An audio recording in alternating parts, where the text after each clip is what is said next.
Hello everyone, smart ability dot in channel पर आपका स्वागत है।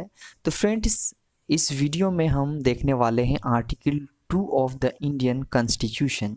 जैसे हमने पहले वीडियो में डिस्कस किया था आर्टिकल 1, आज सेम वे इसी तरह आर्टिकल 2 के बारे में डिस्कस करेंगे। जैसे कि आर्टिकल 2 ये डील करता है कि एडमिशन और इस्टेब्लिशमेंट ऑफ न्यू स्टेट, यानी नए राज्य का प्रवेश और स्थापना। यानी कि यहाँ दो वर्ड्स आ रहे हैं, इस्टेब्लिशमेंट और एडमिशन।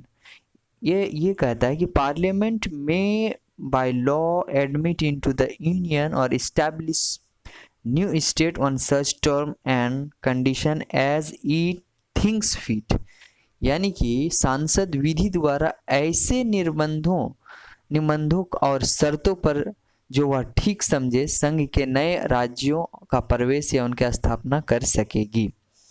यानी कि यहाँ पर केंद्र सरकार जो है वो किसी भी राज्य को एडमिशन और एस्टैब्लिशमेंट कर सकती है। यानी कि ये दो वर्ड्स को समझना हमें ज़रूरी है कि एडमिशन और एस्टैब्लिशमेंट में क्या फ़र्क होता है। इसको हम एक छोटा सा फिगर के रूप में समझने का प्रयास करेंगे, तब ज़्यादा समझ में आएगी। तो जैसे कि यहाँ पर चाइना है, पाकिस्तान है, नेपाल है। यानी कि इस प्रकार देखा जा सकता है कि अनुच्छेद 2 के अधीन संसद को दो प्रकार की शक्ति प्राप्त है। प्रथम, नए राज्यों को संघ में शामिल करने की शक्ति। द्वितीय, नए राज्यों का स्थापित करने की शक्ति। यानी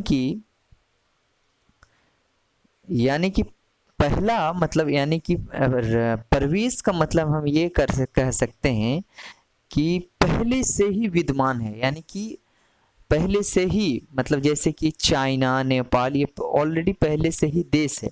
अगर इसको हम अपने देश में मिलाना चाहते हैं तो ये हो जाएगा एडमिशन। ये हो जाएगा दोस्तों एडमिशन। यानी कि जैसे कि हम यहाँ पर एक फिगर बनाए हैं कि चाइना, पाकिस्तान, यानी कि जो है उसको अगर हम अपने देश में मिला लेते हैं तो वो एडमिशन हो जाएगा। और इस्टेब्लिशमेंट क्या होता है? ये वाला इस्टेब्लिशमेंट उसे कहते हैं जैसे कि ये पाकिस्तान है। पाकिस्तान में कुछ इलाका ऐसे हैं जिसमें कुछ जंग छिड़ गई, कुछ मतलब युद्ध हो गए। युद्ध होने के बाद अगर इंडिया उस क्षेत्र को अर्जित एक्वायर्ड कर लेते हैं तो उसे एस्टैब्लिशमेंट कहते हैं। यानी कि कोई जैसे पोक एरिया है पाकिस्तान जो दिया हुआ, कोई भी पाकिस्तान का कोई इलाका है, वहाँ पर जंग छिड़ गई जिसमें भारत उस जंग को जीत जाती है और कुछ एरिया, पार्टिकुलर एरिया को एक्वायर्ड कर लेती है, तो उसे हम एडमिशन कहते हैं।